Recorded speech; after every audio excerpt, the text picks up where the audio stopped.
Salut à tous, j'espère que vous allez bien. Aujourd'hui, nous allons faire une petite vidéo un peu particulière puisque nous allons parler d'un logiciel que beaucoup ont eu, beaucoup ont oublié et surtout qui nous a été bien utile à l'époque, oui, les vieux croutons comme nous, quand nous n'avions pas la possibilité d'aller sur Internet notamment et qu'on avait quand même un ordinateur, bien sûr.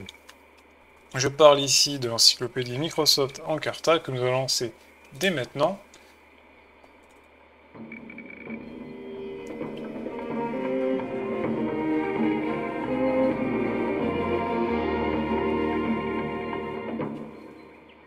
Voilà. Vous êtes heureux ou pas? Éditorial, félicitations pour l'achat de cette encyclopédie multimédia. Nous espérons que vous prendrez autant de plaisir à l'utiliser que nous avons eu à la créer de la part de l'ensemble de l'équipe éditoriale et technique. Bienvenue dans l'encyclopédie Encarta, une encyclopédie qui va bien au-delà des ouvrages de référence traditionnels car elle constitue pour l'utilisateur de tout âge le cadre d'une expérience durable faite pour découvrir, d'études et de plaisir. Merci François Marie et Yves Thomas s'ils m'écoutent, ils me voient sur cette vidéo. Donc j'ai un gros doute, mais on sait jamais. Donc du coup, l'encyclopédie Encarta, alors c'est dans la version 2001 de luxe, une version que je n'ai pas eue. J'ai eu la version avant, je crois que c'est 98 ou 97, quelque chose comme ça, et un peu plus tard, la 2002. Et c'était les dernières années où j'ai commencé à vraiment le regarder, parce que bah, quand t'as internet tout le temps après, bah, vous comprendrez qu'un truc en ligne, c'est un peu moins intéressant, puisqu'on a beaucoup plus d'informations après sur Internet que sur ce genre d'encyclopédie. Ma foi, à l'époque, c'était super utile. Voilà, donc je vais vous présenter un petit peu l'encyclopédie de manière concise. On va essayer de pas perdre 3 millions d'années parce que ça reste une encyclopédie. Revenez les gars, s'il vous plaît, je sais que c'est pas une vidéo, mais s'il vous plaît, restez un minimum. Je sais, on va apprendre des trucs. Mais bon, voilà. Donc c'est parti. Alors on arrive déjà dans ce menu ultra sommaire, mais qui, bon, sent bon le début des années 2000. Du coup, voilà, donc l'encyclopédie en carta de luxe, ou en carta tout court, c'est quoi? C'est un mélange entre tout ce qui est cartes géographiques, statistiques, histoire, et bien sûr les noms les plus connus. On a pas mal de choses sur la technologie, enfin c'est une encyclopédie quoi, je sais pas quoi vous dire de mieux, mais c'est un peu comme ça. À l'époque, quand on avait ça, donc c'était souvent sur plusieurs CD parce qu'il fallait quand même beaucoup de données, on parle quand même d'une encyclopédie. Si on avait une encyclopédie à l'époque où il y avait peut-être 10 bouquins universalistes là qui étaient ultra gros, bon, vous avez ça, vous avez vos CD, vous avez tout enregistré sur l'ordinateur. Peu de gens le faisaient parce qu'on n'avait pas beaucoup de gigas non plus, mais on pouvait donc avoir une masse énorme de données à disposition, qu'on soit sur Internet connecté ou pas, parce qu'il faut pas oublier qu'encore dans ces années-là, et encore ça commençait à être la fin, la DSL commençait à être déployée partout, mais on était limité en temps sur Internet. Du coup, vous cherchez un truc sur Internet, bah, vous regardez le temps défiler, et vous dites j'ai pas trop le temps, etc. Là, vous avez tout d'un coup, vous l'achetiez, et normalement, par rapport en tout cas aux études, vous avez assez d'éléments pour pouvoir quand même avoir pas mal d'informations. Donc voilà, donc c'est parti, je vais vous montrer un tout petit peu qu'est-ce qu'il y a dessus. On a les fonctionnalités, on va aller directement là-dessus hein, d'ailleurs. Alors pour commencer, on va commencer par la chronologie interactive. Donc, avec la chronologie interactive en Carta, dérouler le fil de l'histoire et puiser dans une mine d'informations réunies par d'éminents historiens, n'est-ce pas? C'est marrant que ce soit arrêté sur 1789, mais bon, en même temps, c'est la version française. Donc du coup, eh ben, on va du coup interroger ou personnaliser la chronologie, on peut filtrer la chronologie, comparer les chronologies. On va faire par exemple entrer dans la chronologie, c'est parti. Donc là par exemple on peut voir qu'on peut utiliser les boutons de zoom en bas pour régler l'échelle de la chronologie, effectuer le zoom avant pour afficher plus de détails, ou en arrière pour afficher moins. Là par exemple on voit qu'on est en 470 avant Jésus-Christ, on va un petit peu réduire, voilà, parce que ça a l'air un petit peu trop précis pour nous, mais vous pouvez voir qu'en bas on a donc les temps géologiques, la préhistoire, on a par exemple le 400 avant Jésus-Christ, et puis après Jean-Claude, 800, 1600, 1800 et 1950 par exemple. Donc si par exemple je vais bon, en 1950 par exemple, voilà. Donc là je peux dézoomer normalement, mais vous pouvez voir qu'on a du coup les années 1920, 1960 jusqu'à 2000. On a des gros thèmes hein, qui sont montrés ici, mais typiquement si je fais un zoom, je peux être un peu plus précis. Par exemple là on est en 1950. on peut voir donc le début de la guerre de Corée. Donc qu'est-ce que c'est la guerre de Corée? C'est le franchissement du 38e parallèle marquant la frontière avec la République de Corée, ancienne zone d'occupation américaine par les forces de la République populaire démocratique Kim Il-sung, placée sous la protection chinoise et soviétique, qui donne le coup d'envoi d'une guerre fratricide extrêmement meurtrière. Bla bla bla bla bla. Vous avez compris, j'ai cliqué, j'ai eu les infos que je voulais. Donc ça c'est quand même sympa. On a les articles connexes pardon, ou voisins. Par exemple, si je vais sur guerre de Corée, je vais avoir carrément un article là-dessus. Du coup, on va avoir tout ce qu'il faut par rapport à ça. La présentation, les origines du conflit, la lutte des États-Unis contre le communisme, puisque c'est effectivement un thème qui rentre dans la guerre de Corée finalement, parce que comme le Vietnam ou comme la guerre entre parenthèses avec l'URSS, la guerre froide, c'était une guerre entre le capitalisme et le communisme. Donc tous les liens de la guerre de Corée qui rebondissent sur d'autres liens vont nous être présentés ici.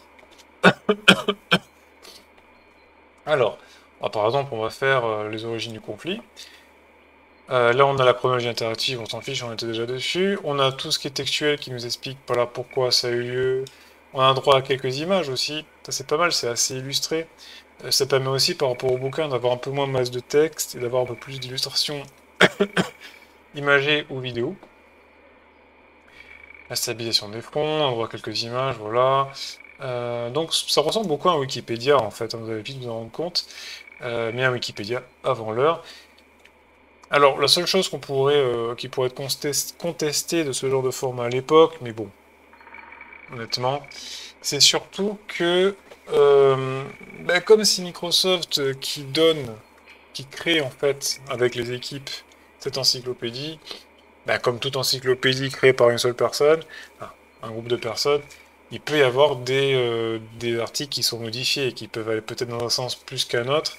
C'est pas forcément obligatoire que ce soit ultra objectif. J'imagine qu'ils essayent de l'être, mais on ne sait pas, hein. C'est comme sur Internet, on se dit toujours qu'il faut regarder plusieurs sources pour vérifier si une information. Ça sera aussi pareil ici. Malheureusement, là, si vous avez que Encarta, vous allez faire foi avec Encarta et puis c'est tout.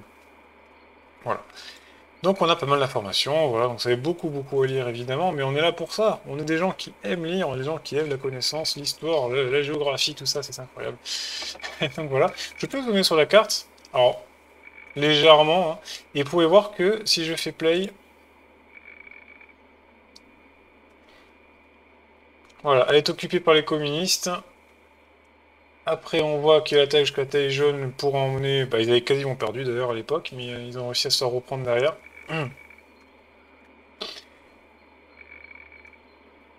Voilà, je vous laisse un petit peu cette animation incroyable.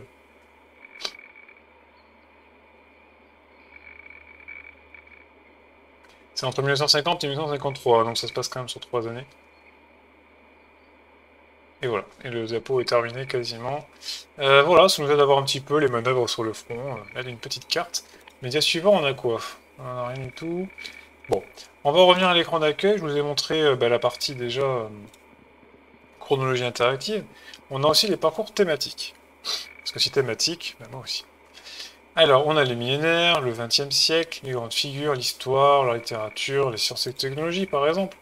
On a le corps humain, tiens. Allez. Parcours thématique. Par exemple, on a le squelette, le cerveau, le cœur, le système nerveux, l'œil, l'oreille. C'est quoi cet œil? C'était bizarre. Je vous mettrai pas le sang, histoire de checker qui aime pas trop ça. Le foie, les reins, etc. Donc on a des découpes. On va faire la petite croix. On a la découpe, donc on peut voir un peu tous les schémas, par exemple d'Ara, comment c'est constitué plus précisément, l'anatomie, l'histologie, tout ça, etc. Et mine de rien, à l'époque, si vous avez des devoirs à la maison sur un thème particulier, si vous aviez Encarta, vous pouvez justement récupérer des articles là-dessus. Ça vous évite d'aller à la bibliothèque pour beaucoup de choses.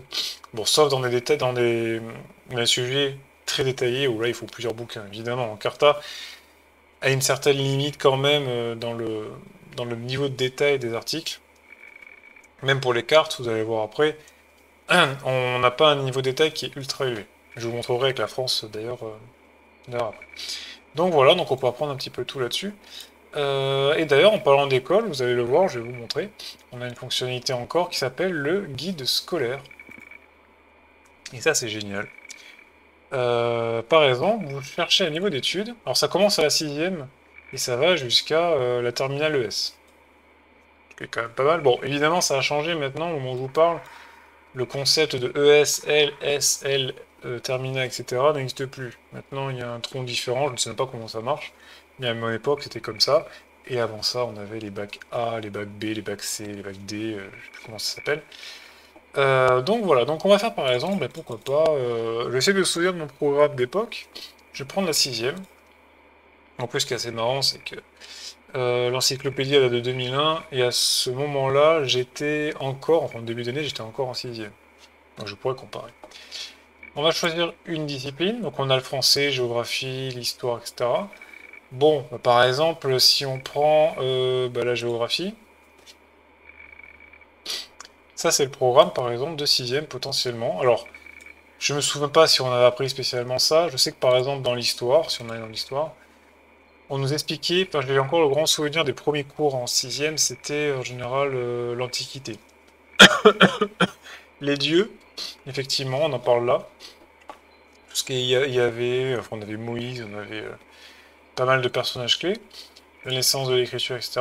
Et du coup, bah, ici, par exemple, bah, vous êtes en sixième, vous avez une chance sur deux de tomber, par exemple, sur un programme que vous êtes en train de faire. Alors, vous avez évidemment vos bouquins hein, qui vous aident normalement à apprendre, mais potentiellement, vous allez avoir un peu plus de détails là-dessus. Il y aura peut-être plus d'illustrations, tout simplement parce qu'un bouquin, ça peut pas non plus faire 5000 pages, donc bah, ça va vous permettre d'avoir un peu plus d'infos. Par exemple, la naissance de Rome, voilà, donc on va prendre Rome, l'histoire, on va aller dessus. Et vous voyez, par exemple, bah là, voilà, la Rome républicaine, l'histoire, la présentation, ville du centre de l'Italie, blablabla, l'économie. Alors, ce qui est assez marrant, c'est que là, c'est un petit peu mélangé. On est parti sur l'économie, sur quelque chose d'assez moderne. Alors qu'à la base, voilà, j'étais parti plutôt sur cette partie de l'article qui était la naissance de Rome. Voilà, donc c'est pour ça qu'il nous a fait atterrir directement dans cette partie-là et pas une autre. Donc du coup, ben voilà, je peux avoir des infos sur Rome. Je peux cliquer sur les images pour avoir un peu plus d'illustrations. Et ça, c'est super cool. Enfin, je le redis, mais c'est quand même super bien. Pour l'époque, c'était très bien. Voilà, on se contentait peut-être pas de grand-chose, vous allez me dire, mais c'était trop trop cool. Et honnêtement, je préférais regarder ça sur l'ordinateur, parce que le côté avoir l'ordinateur dans les années 90, début 2000, ça restait quand même un truc assez nouveau dans les familles. Et, ben, chercher des informations sur l'ordinateur plutôt que sur un bouquin, c'était vachement plus ludique en fait. Alors que c'était la même chose, hein, c'était du contenu, jusqu'à un écran devant. Mais je sais pas, il y avait un côté plus ludique qui donnait envie de les chercher. Entre autres que jouer évidemment.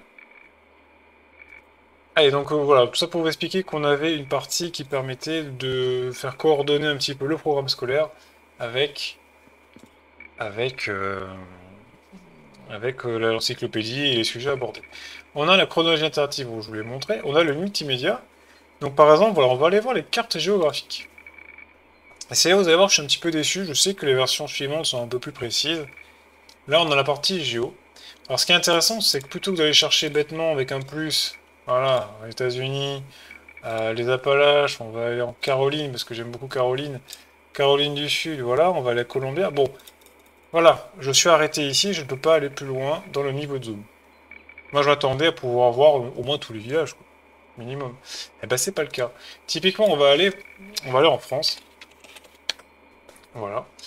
Euh, on va aller faire plaisir un petit peu aux gens de l'Est. Voilà, on va aller vers l'Alsace.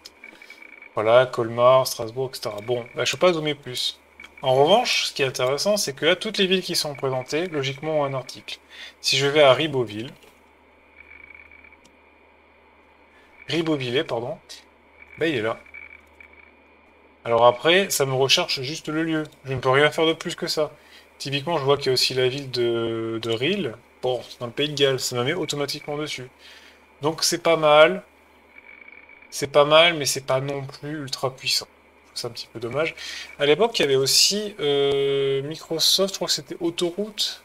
Comment ça s'appelait? Maps. Il y avait en gros quelque chose qui permettait de planifier ses trajets à l'avance. C'était une sorte de carte géante du monde, avec la possibilité de voir les villes, de voir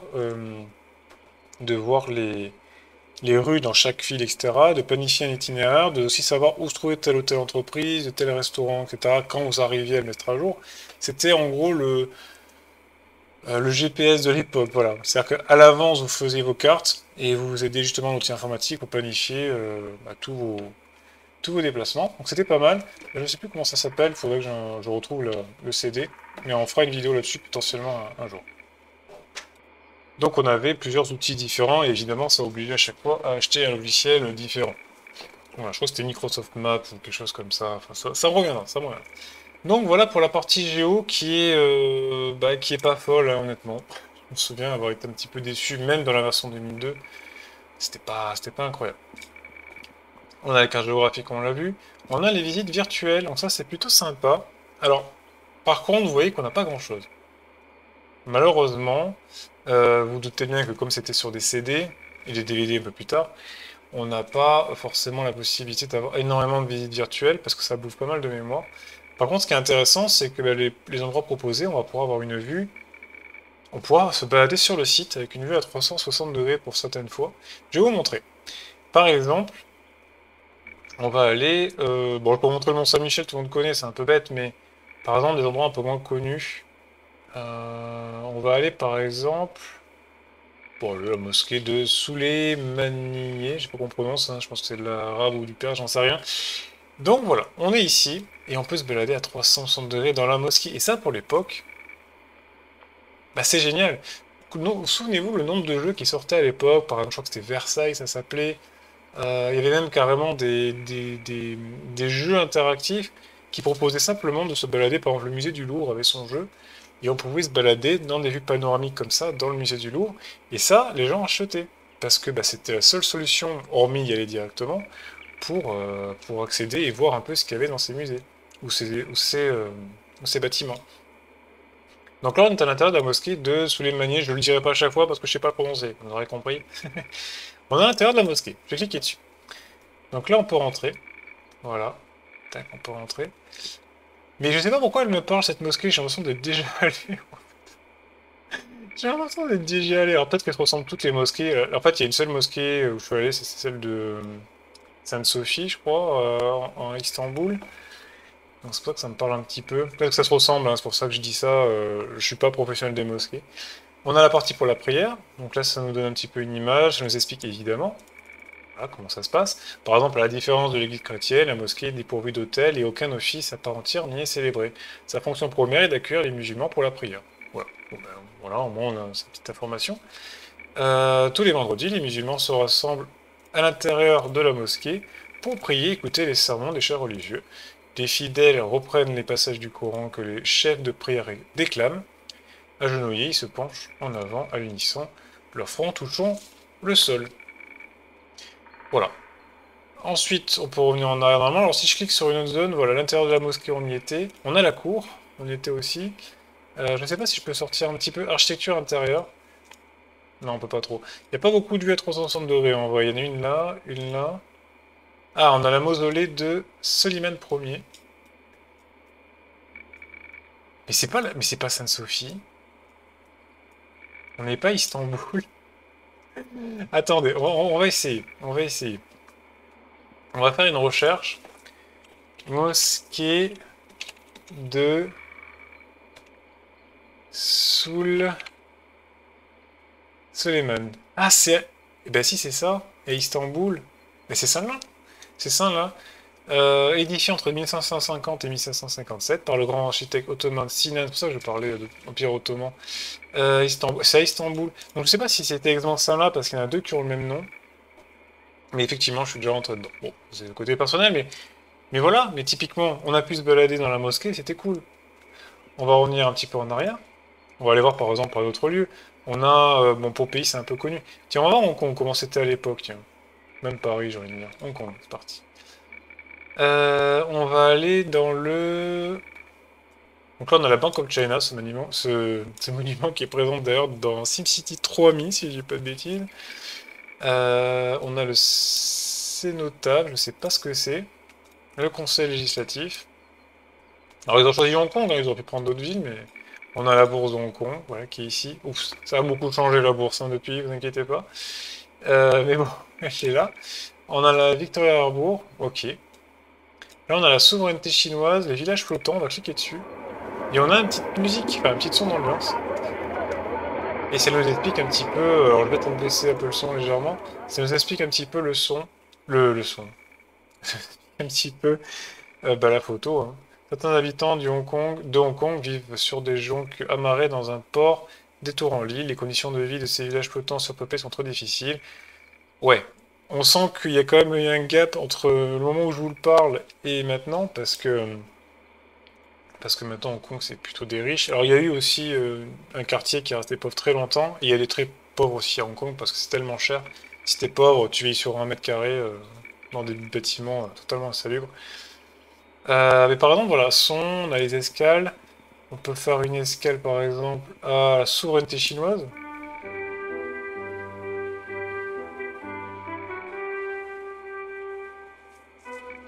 Donc voilà, depuis le début du 9e siècle, Hong Kong est un territoire britannique. Le 1er juillet 1997 voit le transfert de la souveraineté à la Chine au cours de la cérémonie organisée pour l'événement.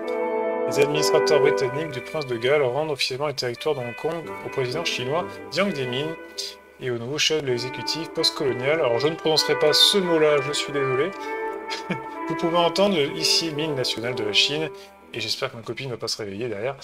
Voilà. Donc ça nous permet d'écouter l'hymne chinois, pourquoi pas. Donc on va revenir en arrière. On a quoi? On a fait ça un petit peu, les visites virtuelles, l'interactivité on l'a fait, le guide scolaire on l'a fait. Les ressources internet, évidemment, ça permet, je pense, de faire une petite mise à jour de la base avec Encarta à l'époque. Ce que je ne pouvais pas spécialement faire, enfin, en tout cas, enfin, là, ça c'est petit aparté, mais quand j'avais l'encyclopédie sur mon ordinateur, je n'avais pas Internet sur l'ordinateur, il fallait que mon père me partage Internet, enfin, c'était un peu particulier, du coup je ne le faisais. Mais on pouvait le faire, donc ça c'était pas mal. Et par exemple, regardez, si je fais, on va taper, on va parler de Finlande par exemple, Finlande, je suis sûr que, typiquement, je peux écouter le drapeau et l'hymne. Petite dédicace à Mika Hakkinen.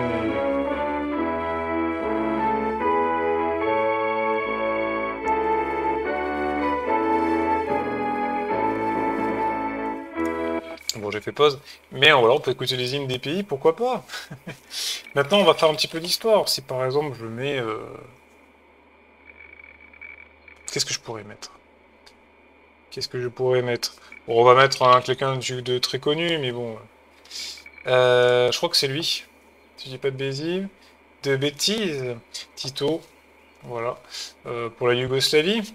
Ça parlera, c'est pour ça que mes vidéos sont un petit peu thématiques des fois, parce que certains du lore, on va dire, de la chaîne YouTube vont comprendre pourquoi je parle de ça. Mais voilà, donc présentation, Tito Josip Broz. C'est le maréchal d'État yougoslave. Voilà, par exemple. On a des infos sur lui, on a des photos, on a son histoire, etc. Bon, son régime. Voilà, donc c'est pas mal.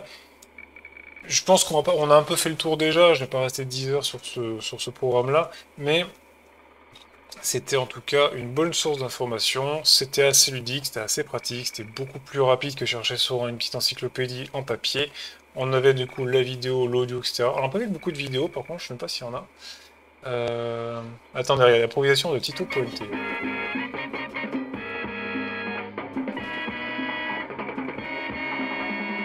Alors j'arrête tout de suite parce que ça se trouve ça sera copyrighté, j'en ai aucune idée.